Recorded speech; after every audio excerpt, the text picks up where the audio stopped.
हमारे अंदर की जो वृत्ति है वो इस सामने देखती है, ये व्यक्ति प्रतिकूल आचरण हमारे क्यों कर रहा है, ये व्यक्ति अनुकूल चल रहा है इसलिए बहुत प्यारा है। ये हमारे परमार्थ की बाधक वृत्ति है। अगर कहीं से आपको प्रेम मिल रहा है, कहीं अनुकूलता मिल रही है, कहीं आपके मन की हो रही, तो उसका कारण आपका आराध्य देव है। यदि कहीं प्रतिकूलता मिल रही है, आपके मन प्रतिकूल विचारों से भी युक्त होकर के बह रहा है, तो आपको सावधान होना है। इसका कारण मेरे आराध्य देव हैं। कैसे? क्योंकि मैं और तन और अंतःकरण ये सब शरणागत है। फिर कोई प्रतिकूल व्यवहार कैसे कर सकता है? क्योंकि ईश के शासन में संपूर्ण सृष्टि है, ये एक सिद्धांत, और मेरा ईश ही संपूर्ण सृष्टि के रूप में है, ये इससे भी उत्तम सिद्धांत। तो आप दो में से कोई एक सिद्धांत लगाइए और तत्काल कारण पर स्थित हो जाइए। क्रिया पर और व्यक्ति पर स्थित होने वाला साधक नहीं होता, संसारी होता है। हम राग द्वेष से, हर्ष शोक से, दुख सुख से तभी युक्त होते हैं जबकि आप क्रिया पर दृष्टि होती है, व्यक्ति पर दृष्टि होती है। दुख सुख से बचने का सहज उपाय है, हम किसी क्रिया या किसी व्यक्ति से अपना संबंध न रखें। यदि हम क्रिया और व्यक्ति के चेष्टाओं पर अपने मन को फंसा देंगे तो कभी हम इस त्रिगुणात्मिका माया के जाल से मुक्त नहीं हो पाएंगे। ये सूक्ष्म विषय है। बहुत कम समय में हमें बहुत बड़ी यात्रा पूरी करनी है, इसलिए नहीं किसी से अपनापन ना होने पावे। आपके सामने जो भी व्यवहार भेजा जा रहा है वो मेरे आराध्य देव के द्वारा भेजा जा रहा है, और आप अगर ऐसे चिंतन से युक्त होंगे तो आप देखेंगे आप परमार्थ की भूमिका में चढ़ते चले जा रहे हैं। यदि आप व्यक्ति और क्रिया पर दृष्टि रख लिए तो आप भ्रष्ट हो जाएंगे। भ्रष्ट होने का तात्पर्य है आप अपनी स्थिति से पतित हो जाएंगे। आपका भगवद स्मरण, आनंद, भगवद विश्वास ये टूटने लगेगा। कब तक झेले, कब तक ऐसी प्रतिकूलता सहे? बार बार ये व्यक्ति हमें सता रहा है, अब हम इससे निपट लेंगे। आ गए आप त्रिगुण माया के जाल में आ गए, आकर्षण में आ गए। अब आप जलेंगे। आपके द्वारा ऐसी चेष्टाएं होंगी जो बिल्कुल शास्त्र विरुद्ध, परमार्थ के पथिक के बिल्कुल प्रतिकूल, बिल्कुल भजन को छीण कर देने वाली। ये अंतः में आप देख लीजिए, आपसे निंदा होने लगेगी या स्तुति होने लगेगी। आप गुण बुद्धि कर लेंगे या द्वेष बुद्धि, दोष बुद्धि कर लेंगे। आप भगवान के प्रिय भक्त नहीं बन सकते। आप प्रियालाल की कृपा रस में दैन्य भाव से नहीं डूब सकते। इसलिए उपासक को इस चिंतन में बिल्कुल सावधान रहना है। बड़ी से बड़ी अनुकूल क्रिया या प्रतिकूल क्रिया ये सत्य नहीं है। ये हमारे स्वामी के बल से हो रही, स्वामी के द्वारा प्रेरित हो रही है। इसलिए बाहर से जो हमारे साथ अनुकूल या प्रतिकूल हो रहा है उसमें हम कारण दृष्टि, अंदर से जो हो रहा है उससे निरपेक्ष दृष्टि, अंतःकरण से अपना संबंध ना रखना, तभी आप शांति से भजन कर पाएंगे। नहीं, सच्ची मानिए, ये माया तक तक करके बिल्कुल ऐसे बंधन फेंकती रहती है जिससे उपासक उलझता चला जाए। गुरु कृपा पात्र ही अंदर से प्राप्त हुई विवेक के द्वारा अपने आप को सुलझाता चला जाता है। सुलझे सो साधक, उलझे सो संसारी, समटे सो आशिक, फैले सो जमाना। यदि आपकी वृत्तियां फैलती जा रही हैं रागात्मक या द्वेषात्मक, तो आप किस बात के साधक हैं? हमारी साधना का तो परिणाम यह है कि हम मर गए। जैसे मरे हुए पुरुष को आप फूल माला चढ़ाओ या गालियां दो, वो कभी उत्तर नहीं देता। ऐसे ही आप मृत्यु का वर्ण कर लें, आपका अहम मर जाए। जैसे मरा हुआ आदमी टहल रहा हो, ठीक ऐसे ही हमारी जीवनी होनी चाहिए। सच्ची मानना, यदि आप उस सच्चिदानंद रस को प्राप्त करना चाहते हैं तो त्रिगुणात्मिका माया के द्वारा फेंके हुए जालों में फंसना मत, मर जाना, अर्थात मरे हुए रहना। मरना बड़ा मीठा है, शांत गंभीर। जब आपके अंदर प्रेरणा आवे, ये देखो प्रतिकूल, तो आप उसी समय सोचो मैं मर गया। अगर मैं मर गया तो फिर मेरे कोई प्रतिकूल बोले तो क्या, अनुकूल बोले तो क्या, नहीं, मुझे ऐसा चैतन्य जीवन चाहिए, मरा हुआ जीवन चाहिए। जिसने मन को मार लिया, जिसने संपूर्ण अनुकूलता प्रतिकूलता को समान कर लिया, वही महात्मा है, वही प्रेम रस का अनुभव कर पाता है। इसलिए इसमें ढिलाई मत करो, अंतःकरण की जांच करो, एकांत में अपने हृदय का अध्ययन करो, स्वाध्याय, अपने हृदय का अध्ययन करो। मेरे हृदय की स्थिति कहाँ है? बहुत समय व्यतीत हो जाता है, कभी हम किसी विषय को लेकर, कभी किसी व्यक्ति को लेकर, कभी किसी क्रिया को लेकर, कभी किसी समस्या को लेकर, कभी परिस्थिति को लेकर हम इसी में विचरण करते रहते हैं। नहीं, हमें एक तार श्री श्यामा श्याम का भजन करना है, श्यामा श्याम के प्रेम रस में डूबना है। इसलिए बिल्कुल सच्ची मानिए, एक बार मर जाइए, श्रवणेंद्रिय होते हुए भी सुनना नहीं है, नेत्रेंद्रिय होते हुए भी अन्य देखना नहीं है, शरीर होते हुए भी अपने को बिल्कुल मुर्दे के समान रखना है। आई हुई अनुकूलता प्रतिकूलता, सुख दुख, ग्रीष्म और शीतलता, ये सब आएंगे। जैसे मरे हुए पुरुष पर कोई फर्क नहीं पड़ता, अभी आप सिद्ध हो जाएंगे। केवल अंदर के द्वंद्व से आपको थोड़ी देर के लिए सहना होगा, जो ताप हो रहा है उसे सहना होगा।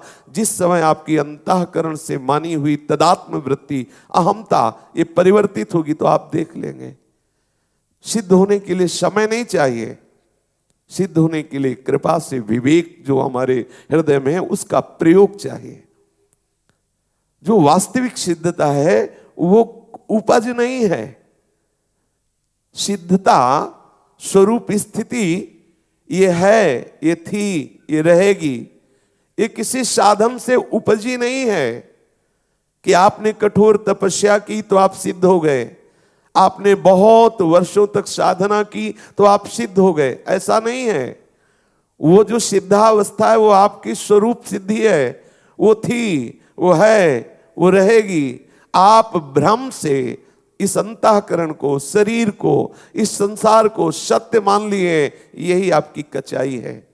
जितनी जल्दी छोड़ दें, जितनी जल्दी आप सम हो जाएं, जितनी जल्दी आप मर जाएं, अपने अहम को मार दें। मन मार्या तन वश में कीन्हा, हुआ भरम सब दूर, बाहर से कछ दिखत नाही, अंदर चमके नूर। आपो त्याग, यह मरना, आपो त्याग, जगत में बैठे नहीं किसी से काम, उनमें तो कुछ अंतर नाही, संत कहो चाहे राम। बिल्कुल विश्वास मान लीजिए, ये अंतर की बात कह रहा हूं, हृदय की बात कह रहा हूं। जो आपके भजन को छीण करता है, जो आपके सच्चिदानंद अनुभव में बाधक है, जो प्रिया प्रीतम से मिलन में बाधक है, वो व्यक्ति से अपना संबंध, व्यक्ति के द्वारा की हुई अनुकूल प्रतिकूल क्रियाएं, या वृत्ति से अपना संबंध, वृत्ति में आई हुई अनुकूल प्रतिकूल स्फुरणाएं, ये हमारे भाव का नाश करने वाली है। हम अंतःकरण से और बाहर व्यक्ति से, अंतःकरण अहम धर्म से हुई क्रियाओं से हम अपना संबंध न रखें। ये बहुत आंतरिक सूक्ष्म विषय है, कोई अंतर्मुख साधक ही इस विषय को समझेगा, और जो समझेगा वही बहुत जल्दी आगे बढ़ जाएगा। यही हम फंसे हुए हैं, देख लीजिए। हमें परास्त कर रही है हमारी वृत्ति और बाहर व्यक्ति का माना हुआ संबंध, आंतरिक क्रिया और बाहरी क्रिया, अंतर से संकल्प, बाहर से जो नाना प्रकार की चेष्टाएं, बस इसी को सुधारना है। साधना का तात्पर्य है, उपासना का तात्पर्य है कि हमारे हृदय में जो बाहर से, व्यक्ति से, वस्तु से, क्रियाओं से दुख सुख उपज रहा है, दोनों को छोड़ना है। जो दुख सुख का त्यागी है वही सच्चिदानंद का अनुभव करने का अधिकार प्राप्त करता है। दुख सुख में जब तक आप फंसे रहेंगे, बहुत बहुत जैसे जैसे आप आगे बढ़ेंगे वैसे वैसे माया सूक्ष्म जाल फेंकती रहती है। आपको उलझाने के लिए, आपके अंतर से क्षमता का नाश करने के लिए, आपके अंदर से भगवत स्मृति का तार तोड़ने के लिए आप साधक हैं। हर समय सावधान रहिए और इस विवेक के द्वारा अपने आप को बचा लीजिए। और श्री प्रिया प्रीतम के अद्भुत रस को प्रदान करने वाले इस वृंदावन का आश्रय, वृंदावन का वास, रज का सेवन, रसिकों का संग है बहुत कठिन। जहां वृंदावन का आश्रय लिए, वृंदावन का रज का सेवन शुरू किए, तहां माया राग द्वेष के जाल फेंकने लगेगी, फैलाने लगेगी, जिससे आपकी वृत्ति उस रज के द्वारा प्रकट हुए आनंद को, वृंदावन के वास के परिणाम स्वरूप प्रकट हुए रति को ढक दे। बहुत सूक्ष्म। बिल्कुल बिल्कुल अपने आप को समेट लीजिए, अपने आप को बिल्कुल पागल बना दीजिए। जैसे पागल व्यक्ति के ऊपर कोई कुल्हड़ मारता है, कोई कुछ फेंकता है, वो शांत या उपेक्षा करके उधर देखा चल दिया, क्योंकि उसकी वृत्ति उसके शासन में नहीं है। जो जैसी चेष्टा होती वैसी हो रही, बाहर के लोग उसके साथ व्यवहार कर रहे हैं, ठीक अपने को पागल साबित करो। बाहर से आपके साथ कोई अनुकूल व्यवहार कर रहा है, आप उससे प्रियता मत करो। कोई प्रतिकूल व्यवहार कर रहा है, आप उससे द्वेष मत करो। बिल्कुल कुछ दिन के लिए मरना होगा, ये वृत्ति अपनाना होगा।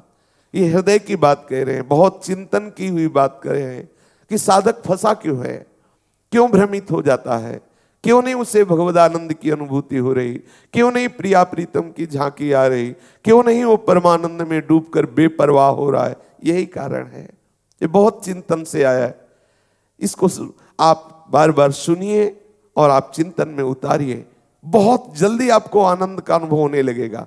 हमारा स्वरूप आनंद में है, वो किसी साधन से नहीं बढ़ता, वो किसी असाधन से कम नहीं होता, पर हम अपने स्वरूप में नहीं हैं। हम अपने स्वरूप का विस्मरण किए हुए, शरीर को अपना स्वरूप माने हुए हैं, भोगों को अपना सुखद वस्तु, व्यक्ति, स्थान मान करके हम फंस गए हैं। इतना ही हमें जाल हटाना है। सत्संग का, साधना का यही है। कहीं गुण का आरोप, कहीं दोष का आरोप, इसी में हमारा जीवन कटता रहता है। कहीं कोई व्यक्ति अनुकूल, कहीं कोई क्रिया अनुकूल, कहीं कोई वस्तु अनुकूल हो गई, हर्षित हो जाते हैं, कहीं हम शोकित हो जाते हैं, पर हम भगवत स्मृति में अखंड प्रसन्नता का अनुभव नहीं कर पाते हैं। बहुत बढ़िया कृपा हुई है, वृंदावन का हमें सानिध्य मिला है। ये प्रेम रस का सार है वृंदावन, प्रेम रस का सार प्रदान करने वाला है। अगर हमारे हृदय में वृंदावन वास करते हुए प्रेम रस स्फूर्ति नहीं हो रही, तो जरूर कहीं न कहीं हम कोई बड़ी त्रुटि कर रहे हैं। बिल्कुल ऐसी जगह त्रुटि कराएगी माया जहां से आपको आनंद का बिल्कुल अनुभव न होने दे। इसलिए सावधान। श्री वृंदावन का आश्रय बहुत बड़ा बल मिल गया है, बहुत बड़ा बल मिल गया है। यहाँ की वायु आपको पवित्र करेगी, यहाँ की लता दर्शन से, जैसे बड़े बड़े तीर्थों के अवगाहन से अंतःकरण में निर्मलता आती, यहाँ केवल लताओं के दर्शन से, स्वाभाविक लताओं के दर्शन से आपके हृदय में वो निर्मलता आने लगेगी जिससे प्रियालाल प्यारे लगने लगेंगे। महापुरुषों ने श्री वृंदावन धाम की महिमा का अनुभव किया है। वो वर्णन करते हैं कि ये स्निग्ध प्रेम रस धारा यहां सदैव प्रवाहित होती रहती है। सेवक जी ने भी कहा है, बहत प्रेम सागर जहां, देखो कैसी कृपा हुई, प्रेम सागर जहां बह रहा है वहां हम वास कर रहे हैं, और एक बूंद भी प्रेम हृदय में नहीं। ये भी आश्चर्य की बात है। बस यही विचार करना है। इसी का चिंतन हुआ कि ऐसा क्या, आचार्य महापुरुष जन, रसिक जन जो इसका अनुभव कर रहे हैं वो ऐसा वर्णन कर रहे हैं, और हमारा हृदय अनुभव कर रहा है एकदम शुष्कता। सब होने पर भी शुष्क हृदय, द्रवित हृदय नहीं, क्योंकि द्रवित हृदय में विकार नहीं आते, द्रवित हृदय में राग द्वेष नहीं होता।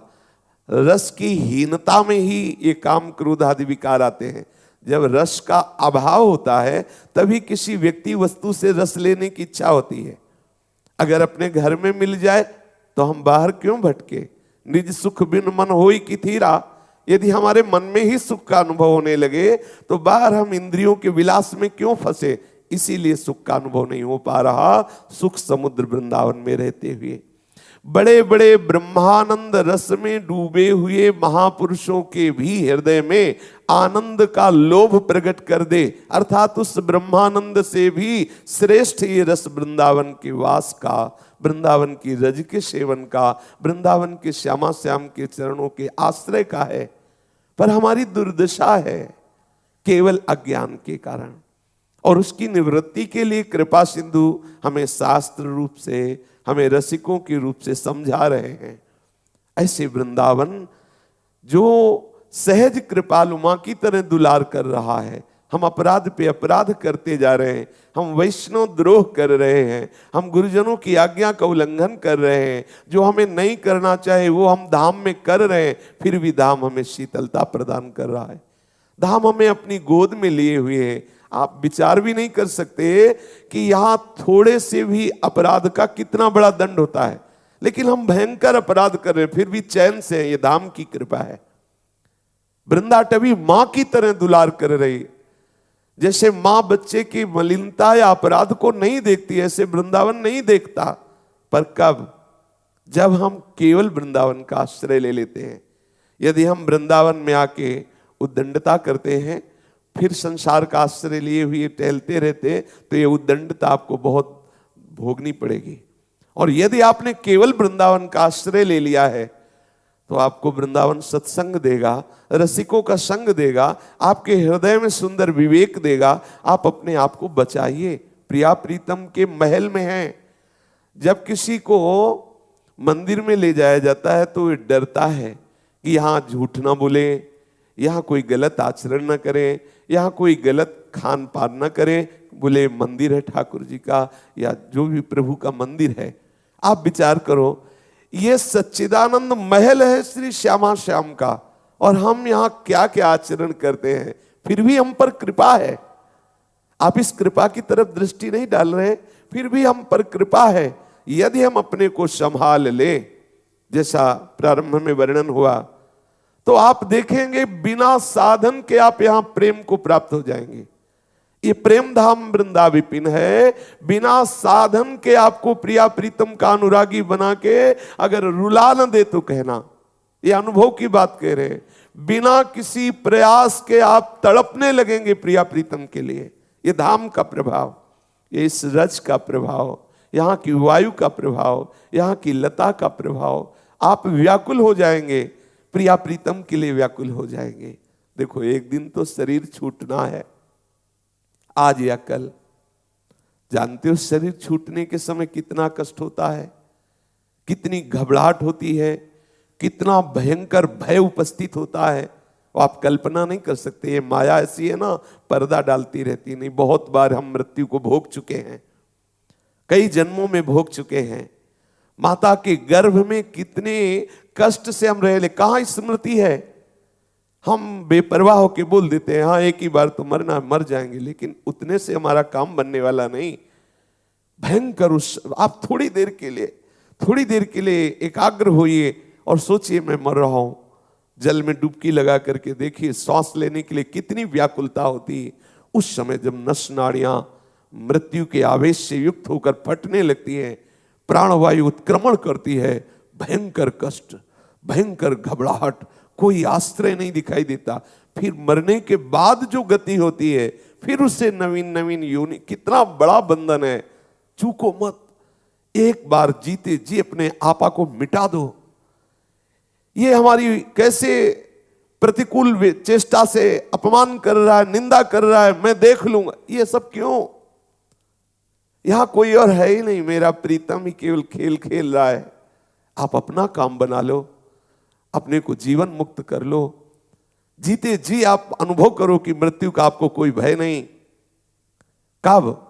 जब आपकी अनुकूल प्रतिकूल परिस्थितियां कोई प्रभाव नहीं दे रही, भूख प्यास सर्दी गर्मी मान अपमान निंदा स्तुति कोई फर्क नहीं पड़ रहा, शरीर का कोई भी द्वंद आपको स्पर्श नहीं कर रहा है। ओह, आप सोचिए कितना आनंद होगा उस समय। फिर जब मृत्यु का अवसर आता है तो महाआनंद, यदि वो ज्ञान मार्ग से चला हुआ है महाआनंद में वो लय हो जाता है। यदि भक्ति मार्ग से चला है तो आनंद सिंधु प्रभु उसके समीप होते, उसको पता ही नहीं चलता कब शरीर छूट गया। जैसे स्थूल शरीर छोड़ करके हम मन में जो सूक्ष्म शरीर में अभिमान किए हुए स्वप्न में विचरते रहते, क्या कभी भान हुआ कि आप स्थूल शरीर किस मिनट में छोड़े? आपको भान नहीं हुआ ना? स्वप्न में आप जब विचरण कर रहे थे तो आपको स्थूल शरीर का भान नहीं हुआ ना? ठीक ऐसे ही प्रेमी जनों का शरीर छूटता है, क्योंकि शरीर में रहते हुए भी वो शरीर में नहीं रहते, वो भाव देह को प्राप्त है, तो शरीर छूटते समय बिल्कुल भान ही नहीं होता। जैसे हाथी के गले से फूलों की माला कब गिरी पता नहीं चलता उसको, ऐसे ही हमारे हृदय में जब भगवदानंद की स्फूर्ति हो जाती है तो मृत्यु का पता ही नहीं चलता। उसको ये पता नहीं चल पाता कि ये शरीर छूटा नहीं, क्योंकि वो शरीर में जब पकड़े हो राग की हो तो उसे पता चलेगा, वो तो शरीर में रहते हुए भी छोड़े हुए है, तुम्हें दिखाई केवल दे रहा है।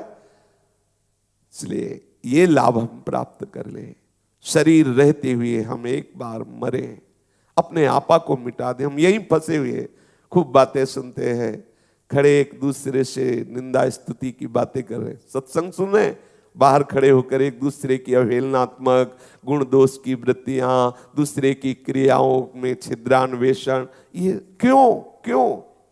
कोई दूसरा है ही नहीं, मेरा प्रीतम है और उसी प्रीतम को प्राप्त करना मेरा उद्देश्य है। कह लेना सरल है, सुन लेना सरल है, आचरण में उतारना कठिन है। जिसको हम अपना मानते हो हमारे सामने प्रतिकूल व्यवहार कर रहा है, कैसे सहे ये? जिसके लिए मैंने ऐसा किया, वो आदमी मेरे लिए ऐसा कर रहा है, अब मैं ऐसा करके दिखा, ये संसारिकता है, साधक नहीं। सावधान, चुपचाप सह जाओ, ग्रीवा झुका लो, अपने आपे को मिटा लो, निरंतर भगवत स्मृति के द्वारा सच्चिदानंद प्रभु को प्राप्त करो।